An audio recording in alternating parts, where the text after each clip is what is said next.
Sim, o projeto nasceu comigo. Eu e o João não nos conhecíamos antes de começarmos o projeto.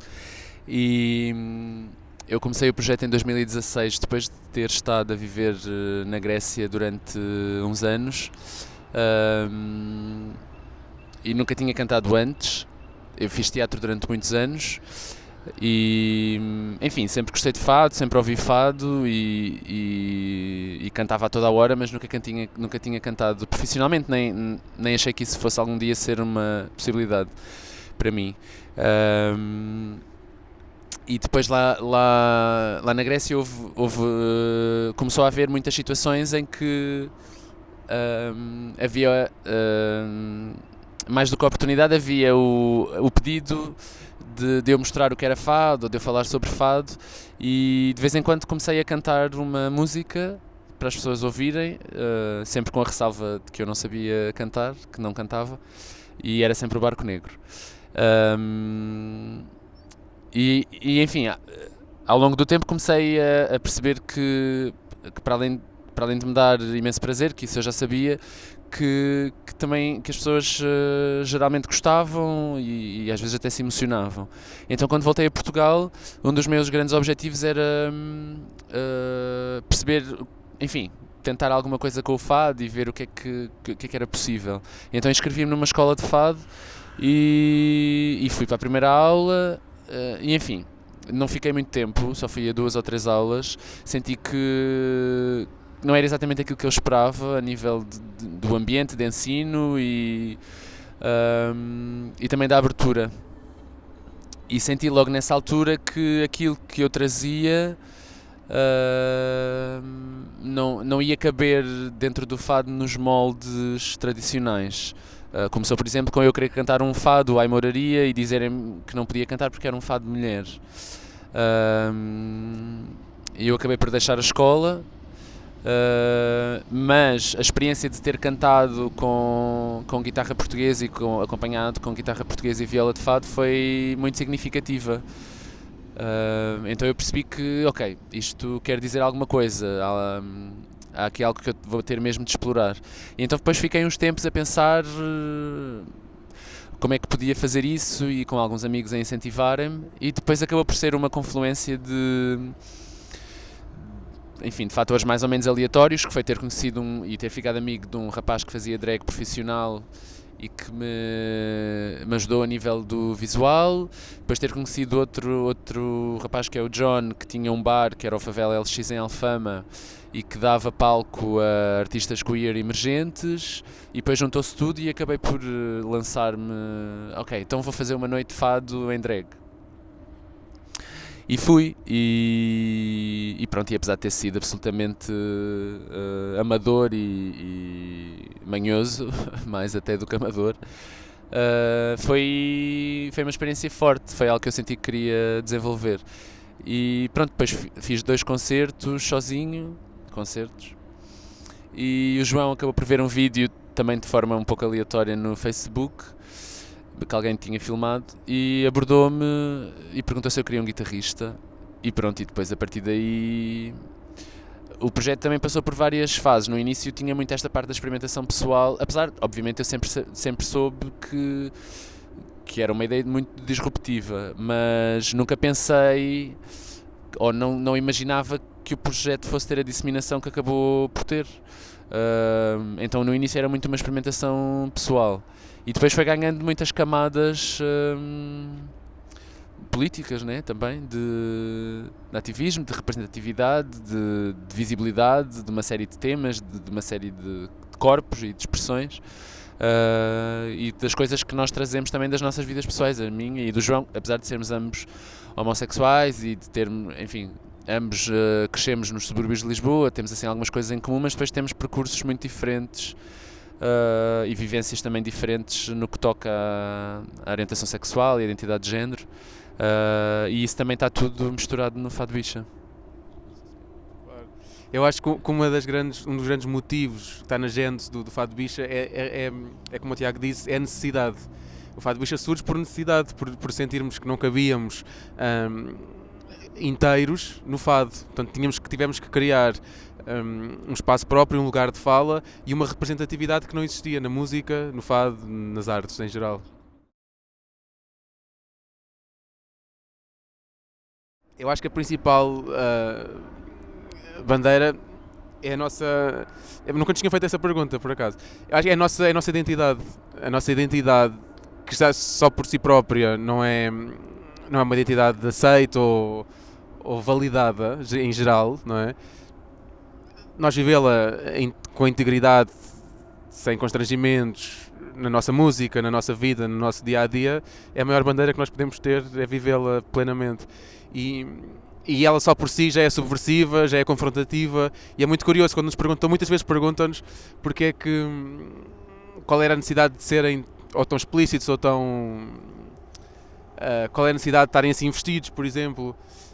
E no fundo é qual é a necessidade de serem quem vocês são, não é? Qual é a necessidade de... E essa confrontação é muito engraçada. Só o facto de nós sermos quem somos, sem constrangimentos, já cria todo esse incómodo, essa desvalidação. É muito engraçado. Que nós não fazemos por necessidade de chocar ninguém, fazemos-lo porque é a nossa identidade. E é engraçado esse jogo de... o constrangimento que causa aos outros, nós vivemos sem constrangimentos.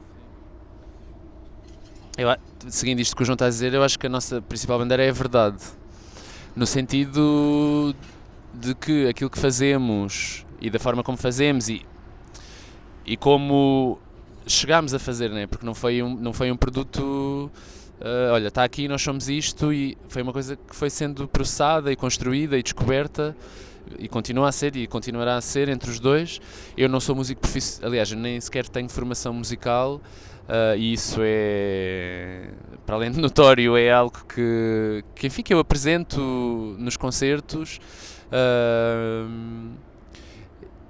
e isso faz parte também do projeto, tem essa genuinidade também, e a verdade, isto é super clichê, mas é um facto, aquilo que nós trazemos é encarado de uma forma tão... Enfim, muitos adjetivos, tão leviana, tão negativa, tão suja até, de certa forma. De certa forma não, é mesmo. E tão falsa também, que é engraçado, que isto que o João estava a dizer, que há muita tendência de encarar os artistas queer, ou artistas, enfim, pessoas com visibilidade pública, de expressão de género não normativa, como falsas, como só fazem para chamar a atenção, ou são assim porque assim destacam-se dos outros. Portanto, não há uma verdade naquilo, não é? Não há uma verdade nessa identidade e nessa expressão. Mas a nossa bandeira é precisamente essa, é da verdade, é de chegarmos e de dizermos, ok, não havia este espaço para nós no fado, e também pouco há na música portuguesa no geral, mas nós somos assim e não vamos fazer de outra maneira, vamos fazer como nós somos mesmo.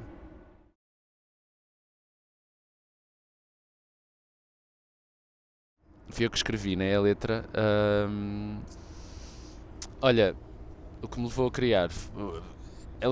Essa letra nasceu mesmo de uma necessidade quase irreprimível de transpor para uma letra para uma canção as preocupações que eu estava a sentir ali num período, enfim, que já sinto, né, há mais tempo e que me leva a envolver-me nessas temáticas, mas que senti ali particularmente num período no início do ano que teve assim uns acontecimentos um bocado extraterrestres em Portugal, relacionados com a extrema-direita, com a violência policial, com o racismo no geral, enquanto pano de fundo, e eu senti que havia uma série de temas, assuntos que eu queria abordar, que eu queria trazer, que eu queria relacionar e que eu queria expressar, no fundo, a minha preocupação. Portanto, nasceu dessa preocupação em olhar para o que estava a acontecer e pensar onde é que nós estamos a ir. O mundo ocidental, enfim, está um bocadinho num percurso político muito preocupante em muitos sítios, enfim, em muitos países, na Europa e na América, no continente americano, e deu sentir, e também das coisas que leio de outras pessoas, ativistas e políticos, etc., de uma certa deriva que enfim, que estava a dar e que continua a dar sinais um bocadinho preocupantes sobre o nosso rumo político, então veio dessa preocupação.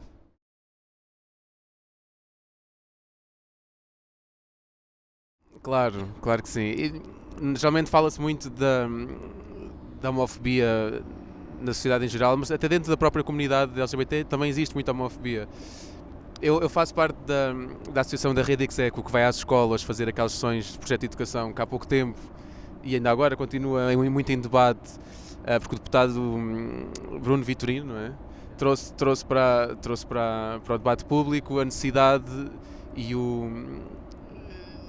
a preocupação dele que estas sessões iam deturbar tudo o que fosse a saúde e a higiene moral e social da sociedade. E aí já demonstra outra vez que as nossas entidades são doentes e não recomendadas, que vêm sujar esta higiene. E apercebi-me que existe uma grande lacuna na nossa educação ao lidar com miúdos desde o 5º ano até a universidade e até com adultos, e de perceber que a ligação que nós temos com os afetos, com o nosso corpo, com as nossas orientações sexuais, com as nossas identidades, são um tabu enorme. Existe uma desinformação e uma incapacidade total, plena, da parte dos professores, da parte dos pais, de lidarem com isto, e depois isto tem consequências, porque a partir do momento em que não existe educação para os afetos, educação para a sexualidade, os jornalistas que vão fazer notícias sobre isto também não tiveram são vítimas desta falta de educação. Os médicos que vão atender as pessoas nos hospitais são vítimas desta falta de... Os professores são vítimas do sistema de ensino em que também tiveram e vão perpetuar essa ignorância. E percebemos que existe uma escolha clara da parte de quem dirige as associações ou de quem é responsável pela educação, pelo sistema de saúde, por tudo basicamente, de virar a cara para o lado e não querer saber. Isto perpetua-se e chega à Assembleia da República, na imagem dos deputados, não é? Neste caso do PSD, que querem perpetuar e criar um monstro ou criar uma ideia que não é real sobre o que é a ideologia do género. Até nós próprios nos perguntamos muitas vezes o que é que significa isto de ideologia de género. Ter uma perspectiva sobre o género é ter uma ideologia, então essa perspectiva que já existe, essa norma padrão, também é uma ideologia por si própria, não é? E a ideia que nós transmitimos é que nós podemos ser quem somos, quem quisermos ser, com as nossas identidades, a falar também do consentimento, do sexo sem consentimento não existe, e percebemos que existe um fosso gigante. Basta nós falarmos sobre um pénis e percebemos, ou uma vulva, e percebemos que toda a turma fica completamente constrangida porque se disse essa palavra e não se consegue ter uma relação com o nosso corpo, com o nosso próprio corpo. Caramba, parece que é uma coisa extraterrestre que estamos a falar. E aí percebemos como é que com 12 anos, 13 anos, já se tem tão entranhado o preconceito, o estigma com o próprio corpo, a noção de vergonha, de culpa, do prazer, a dificuldade de nos relacionarmos com o prazer e das possibilidades daquilo que é certo, do que é errado, e percebemos que não existe nem certo nem errado no sexo, na nossa vida, em termos de padrões, porque não fazem sentido. Nós podemos, e todas as pessoas são diferentes, desta diversidade. E obviamente a homofobia é resultado disso, que de antes vem da misoginia e de todas estas patamares e hierarquias que nós criamos, em que o homem homossexual, se for afeminado, se aproxima, desce social, abdica da sua masculinidade, não é? E aproxima-se do lugar da mulher, em termos de postura, a punição é ter uma lista infinita de insultos, de bicha, paneleiro, maricas, e nós trabalhamos isso com os miúdos, e percebemos que no fim de tudo, há pouco tempo perguntávamos se nós tínhamos tido muitas reações negativas da parte pública em geral. Temos, mas por outro lado temos tido muitas reações positivas da parte académica, em que recebemos muito convites, temos recebido bastantes convites de universidades, de professores catedráticos ou doutorados que nos convidam a vir debater estas questões. Portanto, sentimos uma validação da comunidade científica e académica naquilo que trazemos e naquilo que falamos.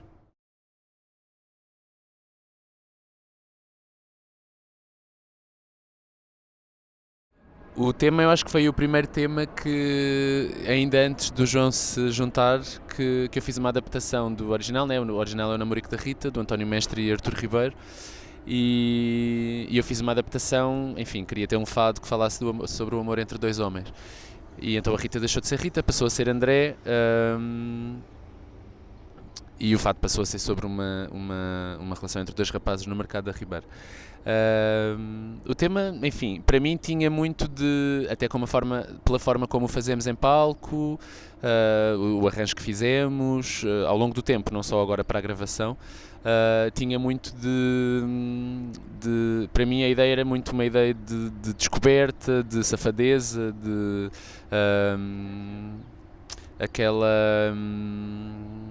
aquela clandestinidade que no caso nem estaria muito associada ao facto de serem dois rapazes, mas mais dos amores juvenis, de certa forma secretos, proibidos, e da tesão associada a isso, mas de uma forma muito leve. E pronto, acabámos por escolher o Namorico do André para ser a nossa primeira música, e depois começámos a pensar no vídeo. Teria necessariamente de ter uma história de amor, e queríamos que tivesse, e quando começámos a pensar sobre como é que gostaríamos que o vídeo fosse, chegámos à conclusão que queríamos que o vídeo tivesse essa sensualidade plasmada e não fizesse muitas concessões à forma como se mostrava o amor entre esses dois rapazes, até porque representações na arte popular, digamos assim, do amor entre duas pessoas do mesmo sexo de uma forma despoderada, enfim, não gosto desta palavra, mas de uma forma livre, com poucas concessões, não é muito comum em Portugal, e eu, enquanto espectador, gostaria de ver mais vezes. Portanto, já que estou a criar, é mesmo isso que eu vou fazer. Portanto, houve um realizador, que é o Tiago Leão, que nos abordou no final de um concerto em setembro do ano passado e disse que gostava muito de realizar um vídeo para nós. Então nós contactámo-lo, enfim, ele arranjou uma equipa incrível, o Carlos Mel como operador, o Arizara como editor, e depois começámos à procura de atores. E fomos aos nossos amigos, às pessoas que conhecemos, e felizmente todas as pessoas, nós precisávamos de 5, e todas as 5 pessoas que convidámos, as primeiras que convidámos, aceitaram logo, e também acabou por haver esta feliz coincidência de os atores que fazem de Chico e de André, portanto o par amoroso, que são o Jefferson Rocha e o Noé João, um deles é brasileiro e o outro é angolano, e isso acaba por ser, apesar de não o termos feito de uma forma explícita ou premeditada, mas acaba por ser uma evocação também das raízes do fado, né, na música brasileira, no Lundum e na música cabo-verdiana, enfim, africana, na Lisboa multicultural do início do século XIX. E, enfim, para nós tem esse bónus simbólico. E o vídeo basicamente é isso, segue 2 narrativas, uma delas é o amor deles, com muitas cenas de amor e de proximidade e de desejo e de consentimento também, e de prazer mútuo, e depois tem outra linha narrativa que é o facto de a mãe do André, enfim, de certa forma rejeitar, não conseguir lidar com a relação deles, com a identidade do André, e nós aparecemos um bocadinho como personagens, tipo as personagens gregas das tragédias, a moral, nós não somos a moral, mas assim de fora, a tentar mexer os cordelinhos e influenciar o que se está a passar, e brincamos um pouco com o pai, com a mãe, e enfim, e depois no final reunimos-nos todos, sem o pai e a mãe, finalmente para uma festa, e acaba aí. Mas no fundo o vídeo é muito isso, é muito sobre sei lá, de certa forma um retrato do direito ao prazer, o prazer até face a esta rejeição, um prazer partilhado como forma até de resistência e de sobrevivência face a essa mesma rejeição e face à violência, e era uma coisa em que nós acreditamos e que, enfim, que queríamos trazer e representar. Há uma série de músicas que fazem parte do nosso espólio, né, que nós cantamos desde o início, que fomos acrescentando, e que nós gostaríamos de gravar e de deixar em álbum, e de certa forma de deixar gravada esta primeira fase do Fado Bicha, porque vamos querer continuar.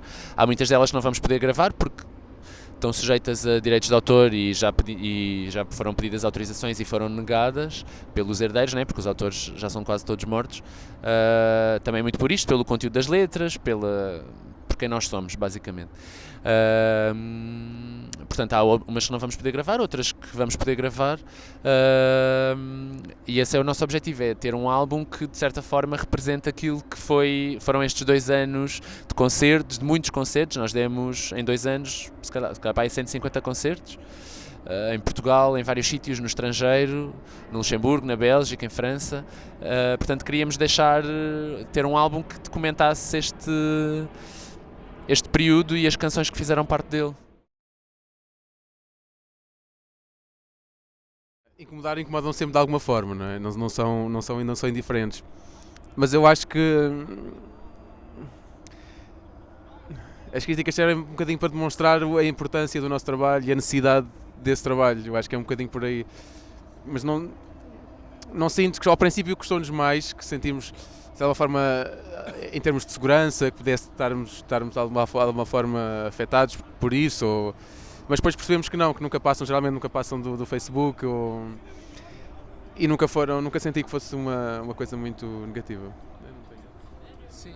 A mim, as críticas negativas não... Enfim, é assim, há muitos tipos de críticas negativas, né? Por exemplo, agora com o vídeo, há algumas críticas boçais mesmo, né? Não há outra palavra, e essas, enfim, ao início perturbaram muito, quando fizemos a página de Facebook, nomeadamente, mas, enfim, depois é uma questão de digerir e de...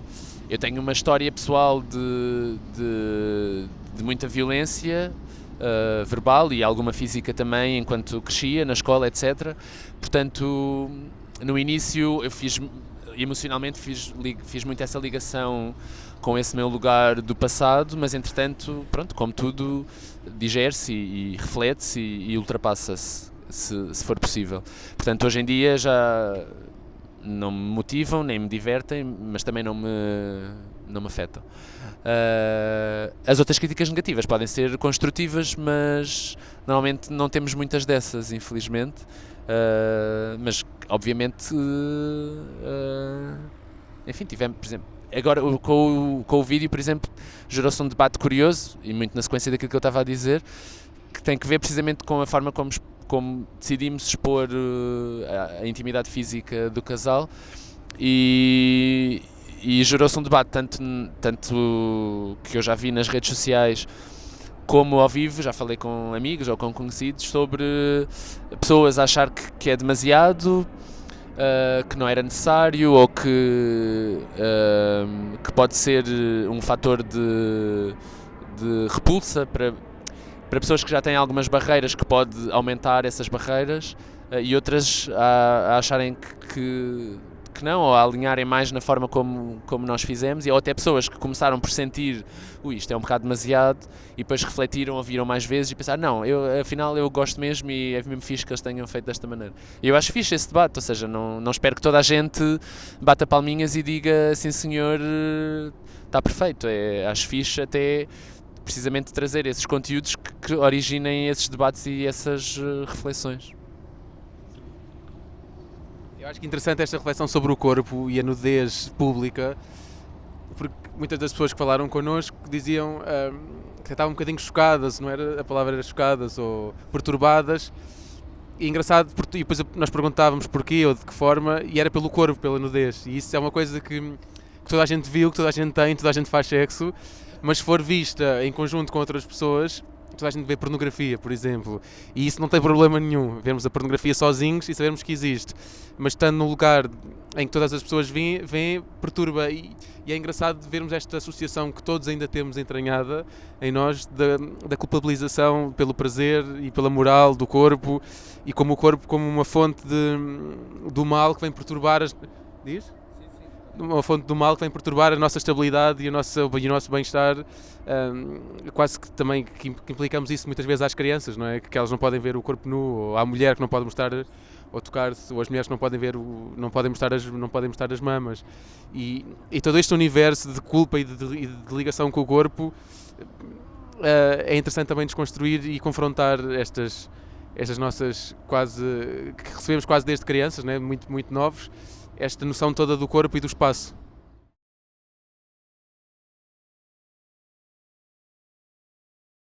A pergunta é muito relevante e eu próprio já me fiz essa pergunta várias vezes. A verdade é que nós, antes de sermos subversivos, somos nós. E o facto de sermos subversivos não é da nossa natureza. Nós não somos intrinsecamente subversivos, nós somos intrinsecamente eu e intrinsecamente o João. E no embate com uma conjuntura geral, social, artística, musical, cultural, do fado em particular, mas não só, tornamos-nos subversivos. Portanto, eu acho que o projeto continuará a fazer sentido enquanto ambos tivermos vontade e necessidade de continuar a criar juntos aquilo que nós queremos criar e que nós queremos transmitir e que nos sai naturalmente. Também não acho que durante os nossos tempos de vida alguma vez viesse a deixar de ser subversivo, pelo menos não sou assim tão otimista em relação à evolução da nossa sociedade. Mas é uma questão pertinente, até porque, por exemplo, nós estamos a fazer uma entrevista enquanto Fado Bicha Grupo Musical, mas estamos nesta, por acaso em particular, a falar muito mais de questões políticas e sociais e de ativismo do que propriamente da música em si. Mas isso não me envergonha minimamente, nem me... É uma bandeira, voltando à tua pergunta anterior, que nós assumimos por inteiro e na verdade eu sou mais ativista do que cantor, quer dizer, não... Canto há 2 anos, desde que começou o Fado Bicha, e na verdade as duas coisas estão muito intrincadas na forma como trazemos o projeto. Agora, ele pode evoluir para outras paragens e pode evoluir para outras coisas, e se há uma coisa a que nós estamos agarrados é essa verdade que eu falei no início. Portanto, se tivermos vontade de seguir para outras coisas ou se tivermos vontade de acabar o projeto porque achamos que já não faz sentido, falo-emos, não me sinto de todo agarrado a isto de uma forma que vá para além de não, eu quero mesmo estar a fazer isto dá-me imensa tesão e quero mesmo ter este papel e trazer estes conteúdos e não sei o quê. Portanto, a partir daí é muito genuíno, e se por acaso viesse a deixar de ser subversivo, desde que fosse aquilo que nós queríamos estar a fazer e a transmitir, era igualmente importante para nós.